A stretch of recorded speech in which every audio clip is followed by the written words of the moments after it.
L-10 ta' Awwissu, il-festa ta' San Lawrenz, b'din il-festa tiġi ċelebrata fil-Birgu.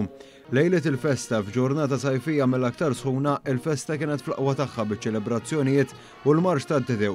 Din il-festa li hija fost l-iktar antiki f'dik li l-liturġija tal-Knisja insibu li dejjem kienet iċċelebrata bl-akbar popolarità fil-pajjiżi Kattoliċi tal-Ewropa. Bdejna d-dawra tagħna fil-Knisja Arċipretali fejn tkellimna mal-Arċipriet Dunkarn Bużuttile. Den nagħmlu l-festa ta' San Lawrenz.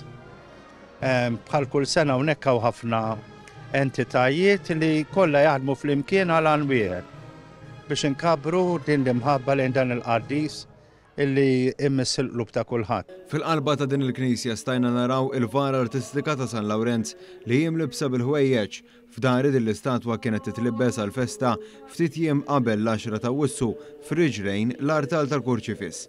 Sa dan it-tant ftit metri l-bot mill-pjazza tal-Birgu rajna id-dar Levita Martri arma ta' Barmar mill-aktar rik. Hawnhekk waqt il-marx tat-Dedew ġiet imżanżna bandera ġdida bi stil uniku. Tkellimna ma' sit din id-dar Andrew Lawrence Zarb li jieħu ħsieb li arma din id-dar Barmar mill-aktar fini. Sena tibda fi 11 ta' Awwissu u tintem fl-10 ta' Awwissu. Dik hija s-sena. Jiena minn dikon żejr kont imħeġġeġ minn ġenetur u n-nib, kont narma d-dar u saret evoluzzjoni għaliex sibt anke volontiera biex il-livell illum huwa bħal dak ta' Gazin.